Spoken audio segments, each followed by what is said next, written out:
Alright everyone, just when it seemed that a year of non-stop propaganda and browbeating was actually going to give the Democrats a couple of House seats or something, the Democrats now in the latest poll, and this was a CNN poll of all places, so you know that it's cooked in favor of the Democrats anyway, by at least a couple of points. It shows that the Democratic advantage in the generic ballot over the Republicans, it's beginning to decline now. And after this debt shutdown that we've currently got, which is basically a debate over DACA, you can look for a little preliminary glimpse of what you're going to get after the tax plan kicks in. Only that'll be considerably larger. See, the thing is this. The Democrats speak... The problem with the Democrats is kind of similar to the problem the Republicans had. The Republicans were suffering under a schismatic party in which the core of the party, like the neocons, like the Romneyites, the McCainites, people like that who believe in proxy war and high taxation and disarmament and all the bad things in life, they were out of step with the rising, the younger Republicans, for one, the arguably slightly socially more liberal Republicans, number two, the ethno-Republicans, number three, like the rise of the early new right as it sort of begins fracturing off. They had a schismatic issue, and so they weren't able to actually energize their whole base because there's nothing for them to congeal around. You had all these micro issues. You had the Ron Paul Republicans, the 10-15% of the party, that has nothing really in common with a Mitt Romney. They couldn't be further apart from a Mitt Romney. You've got like the David Duke stuff and all of these different groups. And so what had to happen is you had to have a Trump-style candidate, which is why another reason to suspect at the time that he would win, a Trump-style candidate who was able to appease at least most of these groups and energize them at the same time. And he did. He did this successfully. The Democrats have been suffering because they still have a schismatic movement. What happened is because they attempted to rig the primary and then got caught out in it, as Bernie Sanders would tell you if he weren't probably under a non-disclosure agreement or something. What happens at that point is that the Democrats aren't capable of energizing or congealing their party. They still suffer under their schismatic movement. And now they're screwing themselves further because the immigration debate, I think, and the women's rights, the Me Too stuff as well, is going to keep the party off kilter for quite some time to come. Here's why. Think about what DACA represents. The same Democrats that fundamentally gave Trump the election, the Rust Belt business Democrats, and then a small number of sort of Reagan Democrats in maybe Florida and places like that, flipped heavily in favor of Trump. Why? Because they perceive the Democratic Party as being more interested in globalism and illegal immigrants than the native working and middle-class population. They see them as elitist snobs who care about urban centers and the coasts and don't really care about Great Lakes territory or the flyover states. That's the death knell of the Democrats as able, by the way, to even cobble together 270 electoral points unless they're facing someone so hideously compromised that they begin losing traction in solid red states. Trump's not having that problem. Trump's popularity is abnormally high still, to this day, in some of what were the most competitive, important states for the Democrats to target. Why do you think I keep saying that Trump is still more likely than not going to be reelected if he runs in 2020? It has nothing to do with, Trump's national support is down. It doesn't matter. Yeah, he has 0% support in California. The Electoral College exists, so it doesn't matter. It matters, the competitive states are what matters. When you see that the new competitive states are states that 4 years ago were 10 points in the blue, shouldn't that be a problem for the Democrats? Like, aren't they going to realize that that's going to become an issue? When the midterms come, Trump is going to say, hey, look, the Democrats are so dumb they shut down the government because they wanted to shield illegals. They didn't care about kids under chip, which is, that's only a half-truth. In all honesty, this is Republican propaganda, oddly enough, but it is effective. Like, people have gobbled the argument down, revealing that it's propaganda at this point probably doesn't even have an impact. People have made up their minds. So the Democrats, they don't care about that. They don't care about military funding or veterans and stuff like that. And Trump is going to ram this down people's throats. He's going to tweet about this constantly until the midterms. That and the fact that the economy is doing well. That's a winning combo.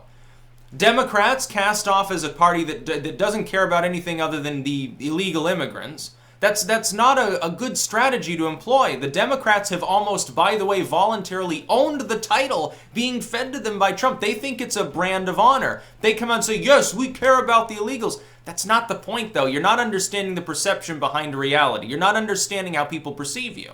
They perceive you as being so inordinately interested in people who are not fundamentally due to be in this country at all. They are not fundamentally owed anything by the United States in a legal or moral sense. You are favoring them over poor families here that actually they vote. That's going to be a problem. It's just like you favored like already blue urban areas because of the moral grandstanding of the Obama Democrats. They alienated people in small town America. Now, Romney couldn't do anything about that.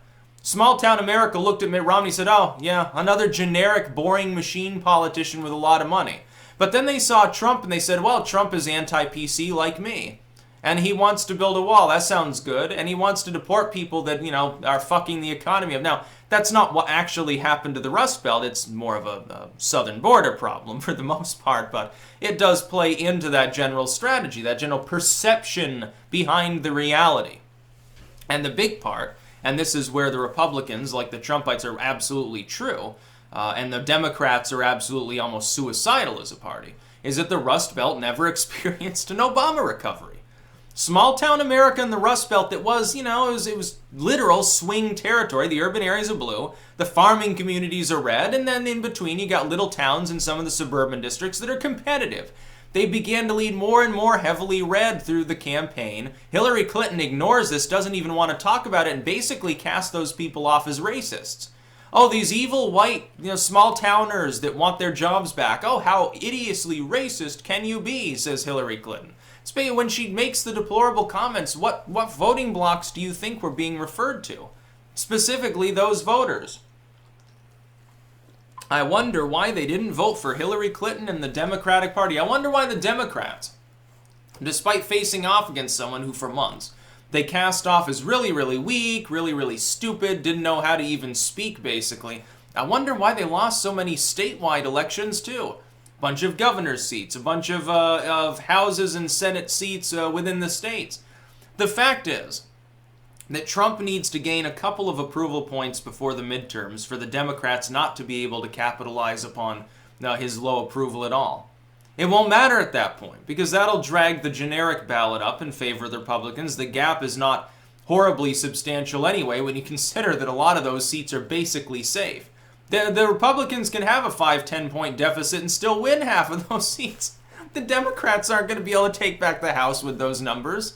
It's not going to happen, dude. And their chances just went down further because they're basically owning the line fed to them by Trump and the Republicans on the shutdown, which is, hey, they're shutting it down because of DACA. They're shutting it down because they don't want to strike a deal. Trump, though, is willing to strike a deal. Look, here's him shaking hands with Schumer, but now Schumer says, no deal, ha ha ha, we can't reform the immigration system. He is going to hold this over their head. And fundamentally, I hate to say this to the Trump fans, Trump is basically the one shutting it down in that sense. The Democrats are holding out, it's their fault too, but in a primordial sense, he is using it as leverage. Absolutely, it's a grand strategy, it's a good one. I, by the way, happen to agree with his premise, which is, hey, if I can get some of the immigration reform, wall funding, sanctuary cities, whatever, and tie it to a short-term budget deal, why not? Why not at least try it? That's not a bad strategy. Look, most of the time, for most people, the government shutdown will not affect their day-to-day lives. That being said, though, the Democrats are the ones predominantly worried. Look, the Republicans are practically the axe the government party at this point. Trump is like, oh, I'm going to tear up regulations, reform the tax code, I'm going to, mysteriously argue both against and for FISA at different times. By the way, keep the hashtag release the memo going. The Democrats are the party that's like, oh, government is sacred, government's wonderful, we need more of it. So it's going to look a little bit strange at some point, I think, to the center-left constituency that defected to Trump in the first place. By the way, they're probably going to vote for him again regardless of what he does. At least he reformed the tax code, they'll say. Hey, I got an extra $1,000 this year on my salary that I got to keep for myself. What the fuck do I care about all this other crap? Country is still here, no nuclear war, things are okay. And we've already seen that the kind of covert war, I may not like it. I may oppose Tillerson's sort of serious statements. The average person, though, doesn't even consider it to be a war as long as it's not on TV every day. I think that's a negative thing, but it plays right into Trump's hand, because then he could say, oh, yeah, I'm not proclaiming that we need to nuke Syria or anything like Hillary Clinton wanted to bomb Iran just like McCain did. I wouldn't be surprised if he trots that out during 2020 or even in the midterms. And some of these Republicans, you're going to see one thing within the Republican Party that'll strike some as strange. Republicans that are up for re-election in areas Trump lost probably won't want him to talk about their campaigns. Republicans in areas that Trump commanded heavily during the election, though, will want him to come and speak for them. They'll want him to come aboard. They'll say, please, Mr. Trump, hold a rally here and energize the crowd, and it'll be great and I'll win. And he'll say, okay, but I want your vote on such and such a thing in the future. And he'll probably get it. Oh, he'll have, half a dozen people within the Republican Party in Congress, additional to the allies he has now, on board with him. And it'll be pretty funny. And this will include both newcomers and old guard Republicans, including people that he's sparred with, probably. It would be really funny if somebody who very visibly didn't like Trump had to then kiss ring and kneel before him in order to get campaign help because that area went for Trump during the election. I don't know if we're going to see that, but it's possible. Meanwhile, on the Democratic side, you've got to realize they may look at Trump and say he's unpopular, he's around 40 or 41% at this point, the low 40s, which is survivable, by the way. It's not hideous. It's not Jimmy Carter or George W. post-Katrina levels like the Democrats wish that it was. They wish that they could convince the country that Trump was like, basically a Sieg-heiling Nazi, and he screwed everything that moved. By the way, the Stormy Daniels thing, I guess it had absolutely no impact whatsoever on his approval. In fact, it might have arguably ticked up a little bit because the Democrats look like hypocrites because of the Bill Clinton, Monica Lewinsky stuff, and his other various less consensual affairs in addition to that. It's going to be really, really funny to watch the midterms because the Democrats don't just have to deal with the fact that Trump's approval is still at least middling. They also have to deal with Democrats' approval isn't high. As a party, it's at a record low, or at least a low since the Carter administration. It's not exactly great. A 50-year low, roughly. Let's say half a century low. It's quite a time period to best yourself in. They've got the DACA thing that they've basically owned as a party. That's not going to look good come the midterms. And the electoral map still is skewed in favor of Republicans. Many of the Republicans that are up are in safe red seats. It would be difficult for the Democrats to flip them. Many of the Democrats that are up, nonetheless, are in areas that Trump ended up winning. That's not good for the Democrats. More of the Democrat seats are up, so there's about a 2-to-1 advantage for the Republicans there, too. Now, they can't just sit there and be complacent and say, we got it made, and so we don't have to campaign hard. No, they have to do the opposite. They should pull out all stops and hope that they can actually knock a few seats out under the Democrats and actually gain a little bit more support. Can you imagine the meltdown within the DNC if the Democrats actually managed to lose a Senate seat? Oh, can you imagine what would happen? It would demoralize them so severely it would be almost unthinkable that they win in 2020. Paul Ryan should get his act together and immediately begin organizing to try to do that. That's exactly what should be done. By the way, campaign on money, especially in any seats that are up in small-town flyover America. Anything outside of the coastal or urban regions of the country should be targeted with a money message by the Republicans. That would be my advice to them. On other places, you can do the moral haranguing thing, but money and immigration are the two winning issues. The Republicans, ultimately, they want to make it about, well, we're the less racist party, the Dems are the real racist, or some crazy shit like that. Or, yeah, we're basically Democrats anyway, but look, our candidate, loves Jesus more. That's been their campaign strategy since the Reagan administration ended. It doesn't work anymore. What they need to do is say, hey, we want to give you back your money, tear up regulations. We're actual conservatives now as opposed to fucking fake neocon so-called conservatives at this point. And by the way, no, we're not going to be hamstrung by the Democrats saying that we're immoral or bad or wrong because we say we need to enforce immigration law. Why don't you just, for ads, have the Republicans thought of this? Why don't you take footage of Clinton and Obama sounding a lot like candidate Trump talking about immigration, splice it together with a voiceover saying, oh, the Democrats used to understand common sense. Now we're the only ones that do. The country used to understand the concept of national sovereignty. Now it fucking doesn't care anymore. You know, obviously you wouldn't put that in your ad, but, you know, just something to that effect. It'll be effective. Trust me. It'll work.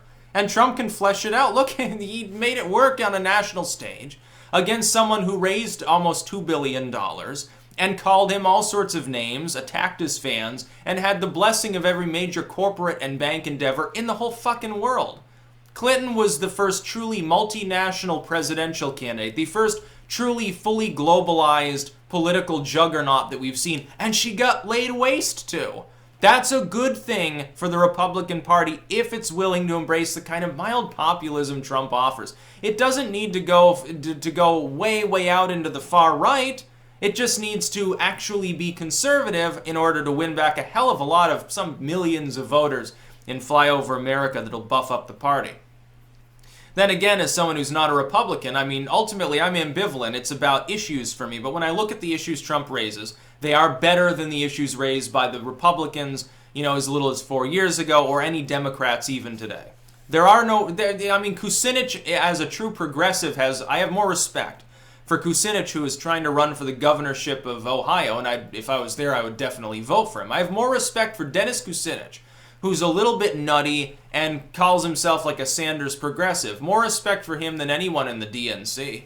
More respect for him than some missing link candidate like Gillibrand pretending to be on the further left even though she's been a corporate candidate all this time, pretending to be the next glass ceiling cracker, or a Kamala or Oprah or any of these others. Hell, Oprah, I have more respect for her than I do a lot of the people that are actually within the Democratic Party just because she's never been a politician. Now, also, I think she's more sane. Look, she was friends with Trump. Her real platform, if she were being honest, probably wouldn't even be that far from his. Maybe on immigration. Everything else should probably sound a lot like him. Just a standard sort of New York, centrist Democrat who nonetheless fiscally has some conservative tendencies. That's about all. Peace out.